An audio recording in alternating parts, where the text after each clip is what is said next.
درمیانی شب کی تاریک خاموشی میں جب دنیا سو رہی ہوتی ہے، تب رات کے اس پہر ایک عجیب لمحہ ایسا ہوتا ہے جو کئی لوگوں کے نزدیک ایک خاص لمحہ ہوتا ہے۔ رات کے اس پراسرار حصے کے بارے میں کہا جاتا ہے کہ اس وقت آسمانی اور زمینی دنیا کے درمیان جو پردہ ہوتا ہے وہ ہٹنا شروع ہو جاتا ہے اور آخر کار غائب ہو جاتا ہے۔ یہ وہ جادوئی اور پراسرار لمحہ ہوتا ہے جس کے بارے میں نیکولا ٹیسلا نے کہا تھا کہ اس وقت خدا کائناتی رازوں کو سرگوشیوں میں ظاہر کرتا ہے۔ اس لمحے کا کائنات کے ساتھ کیا کنیکشن؟ اور نیکولا ٹیسلا نے اسی خاص لمحے کو سب سے اہم لمحہ کیوں کہا کہ جس لمحے ایک انسان اپنی زندگی بدل کر رکھ سکتا ہے؟ جانیے وقت کے سب سے پراسرار لمحے کے بارے میں جس وقت ہر رات ایک معجزہ آپ کے سامنے ہوتا ہے۔ ہمارے ساتھ رات کے اس خاموش سفر میں شامل ہو کر وہ راز جانیں جس لمحے وقت اور سپیس کے درمیان حائل پردہ ختم ہو کر وقت اور سپیس ایک ہو کر جھومنے لگ جاتے ہیں اور کائنات کا ذرہ ذرہ ایک انسان کو بتانے کی کوشش کرتا ہے کہ اے غافل اٹھ کھڑا ہو، دیکھ تمہاری سب سے بڑی کامیابی تمہارے سامنے ہے۔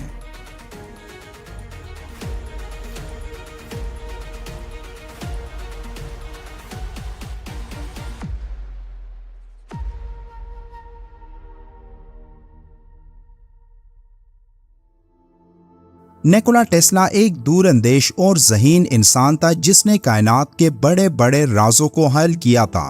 اور آج سائنس ٹیسلا کی تحقیق کے بغیر ادھوری ہے۔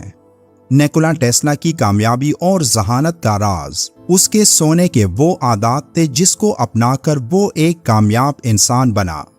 نیکولا ٹیسلا رات کے وقت 2 گھنٹے سوتا تھا اور دن کو کچھ دیر کے لیے آرام کرتا۔ اس کا ماننا تھا کہ اس کی نیند کی اس روٹین کی وجہ سے وہ اپنے کام کو بھرپور انرجی سے کر پاتا ہے۔ ٹیسلا نے ایک جگہ اس وقت کے بارے میں لکھا تھا جس کا ٹائٹل اس نے یہ دیا کہ خدا رات کے 3 بجے کیوں جاگتا ہے۔ یہ ٹائٹل کسی کی سمجھ میں نہیں آیا، لیکن جب اسے ٹیسلا کے نظریے سے دیکھا گیا تو بات واضح ہونے لگی کہ رات کے 3 بجے کا یہ وقت ہی 24 گھنٹوں میں سب سے طاقتور اور اہم وقت ہوتا ہے، اور اس وقت جاگنے والا اپنے جسم کے اندر ایک عجیب سی انرجی اور طاقت محسوس کرتا ہے، جیسے کوئی اندیکھی قوت اس کے جسم میں داخل ہو کر اسے اپنی زندگی کا پورا نقشہ سمجھا رہی ہو۔ ٹیسلا کا ماننا تھا کہ اس وقت ایک انسان کا دماغ سب سے زیادہ ایکٹیو اور تخلیقی حالت میں ہوتا ہے، جس وقت انسان ان چیزوں کے بارے میں سوچ سکتا ہے جو چیزیں یا باتیں عام طور پر اس کی سوچ سے کافی دور ہوتی ہیں۔ روحانی طور پر بھی اس وقت کو سب سے اہم سمجھا جاتا ہے، اور کئی مذاہب خاص کر اسلام میں کہا گیا کہ اس وقت ہماری جسمانی دنیا اور روحانی دنیا کے درمیان جو پردہ یا رکاوٹ ہوتی ہے، جس پردے کی وجہ سے ہماری یہ دنیا اس روحانی دنیا سے الگ ہوتی ہے، وہ پردہ اس وقت ہٹ جاتا ہے اور جسمانی دنیا اور روحانی دنیا کے درمیان راستہ کھل جاتا ہے۔ نیکولا ٹیسلا کا اس بات پر یقین تھا کہ ایک ایسی طاقت موجود ہے جو ہماری اس پوری کائنات کو کنٹرول کرتی ہے، اور جو طاقت انرجیز کی شکل میں پورے کائنات سے رابطے میں ہے۔ اس لیے نیکولا ٹیسلا نے کئی مذاہب کو اسٹڈی کیا، لیکن اس کے مطابق جس مذہب میں اس اندیکھی طاقت یعنی خدا کا تصور سب سے مضبوط اور حقیقی ہے وہ اسلام ہے۔ قرآن و حدیث میں کئی جگہ اس حوالے سے اشارے موجود ہیں کہ صبح کے 3 بجے کا یہ وقت انتہائی اہم ہوتا ہے۔ یہی بات نیکولا ٹیسلا سمجھ چکا تھا، اور وہ ان انرجیز کی تلاش میں تھا جو انرجیز ایک انسان کو اس اندیکھی طاقت کے قریب تر لاتی ہیں۔ اسی لیے نیکولا ٹیسلا ہمیشہ صبح کے 3 بجے جاگ کر اپنے کام میں مشغول ہو جاتا تھا، کیونکہ موجودہ سائنسی ریسرچ کے مطابق بھی یہ وہ وقت ہوتا ہے جب ہر طرف مکمل خاموشی کا راج ہوتا ہے اور ایک عجیب سا سکون فضا میں پھیلا ہوتا ہے، جس سے ایک انسان کا دماغ اس وقت سب سے زیادہ ایکٹیو ہوتا ہے اور اس کے سوچنے سمجھنے کی صلاحیت کئی گنا بڑھ جاتی ہے۔ اسلام میں صبح کے 3 بجے کے اس وقت کو تہجد کا وقت کہا جاتا ہے، جس کی دین اسلام میں انتہائی فضیلت بیان ہوئی۔ تہجد کے معنی ہے نیند توڑ کر اٹھنا۔ رات کے وقت تہجد کرنے کا مطلب ہے کہ رات کا ایک حصہ سونے کے بعد پھر اٹھ کر نماز پڑھی جائے، اور نفل نمازوں میں سب سے زیادہ اس کا ثواب ہے۔ 1990 کی دہائی میں امریکہ کے سائنسی جریدے سائنٹیفک امریکن میں ایک ریسرچ چھپی تھی جو امریکہ کی یونیورسٹی آف پینسلوینیا میں کی گئی، جس میں انسانوں اور جانوروں کے دماغوں پر برقی الیکٹروڈز لگا کر نیند کے دوران ان کے دماغوں کا تجزیہ کیا گیا۔ اس تحقیق کا نتیجہ یہ تھا کہ نیند لینے کے بعد انسان کی یادداشت میں اضافہ ہوتا ہے۔ اس ریسرچ کے لحاظ سے رات کے آخری گھڑیوں میں جب بندہ نیند سے بیدار ہو کر تہجد کی نماز ادا کرتا ہے تو دعا کے دوران اپنی ماضی کی کوتاہیوں کو رات کی خاموشی میں آسانی سے یاد کر کے اللہ سے اس کی معافی مانگ سکتا ہے۔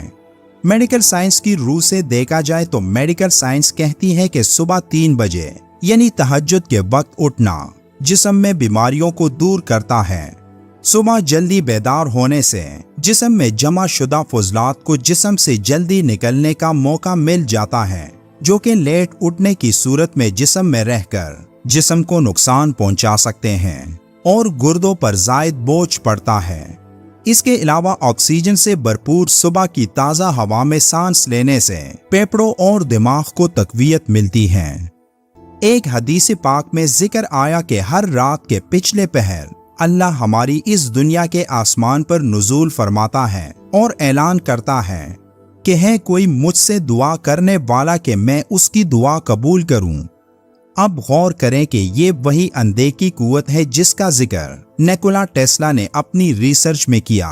اور کہا کہ یہ وقت ایک انسان کی زندگی کا انتہائی اہم وقت ہوتا ہے۔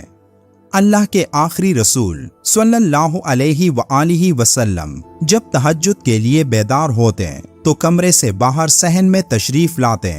آسمان کی جانب نگاہ اٹھاتے اور سورہ آل عمران کی آخری آیات تلاوت فرماتے، اس کے بعد وضو کرتے اور تہجد کی نماز ادا فرماتے۔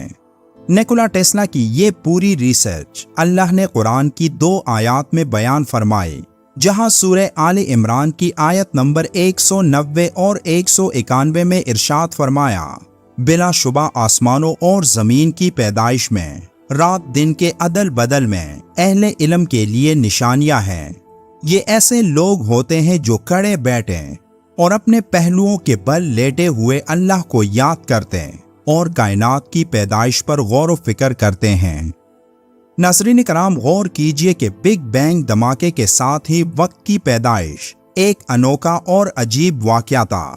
آج ان انوکھے سائنسی حقائق تک پہنچنے کے لیے 180 ممالک کے 15 لاکھ افراد کئی ملین ڈالرز خرچ کر چکے ہیں کہ کیسے ایک زوردار دھماکے سے کائنات وجود میں آئی اور کیسے اس میں وقت کی پیدائش ہوئی اور کیسے اس دنیا کا خاتمہ ہوگا۔ یہ تمام تفصیلات آج سائنس کے پاس موجود ہیں، لیکن غور کیجئے کہ آج سے 1400 سال پہلے رسول اللہ صلی اللہ علیہ وآلہ وسلم صبح کے 3 بجے بیدار ہو کر نماز تہجد پڑھ کر سارا کچھ بتا گئے۔ جیسا کہ قرآن میں ہے کہ وہ کائنات کا منفرد موجد ہے، اور جب وہ کسی منصوبے کو وجود بخشنے کا فیصلہ کرتا ہے تو بس منصوبے کے بارے میں کن کہتا ہے اور وہ وجود میں آ جاتا ہے۔ ناظرین کرام، یہ ہے فلکیاتی سائنس کا وہ سمندر حضور اکرم صلی اللہ علیہ وآلہ وسلم کی نماز تہجد سے کھلا۔ اللہ تمام اہل علم کو اس نماز کی توفیق عطا فرمائے، آمین۔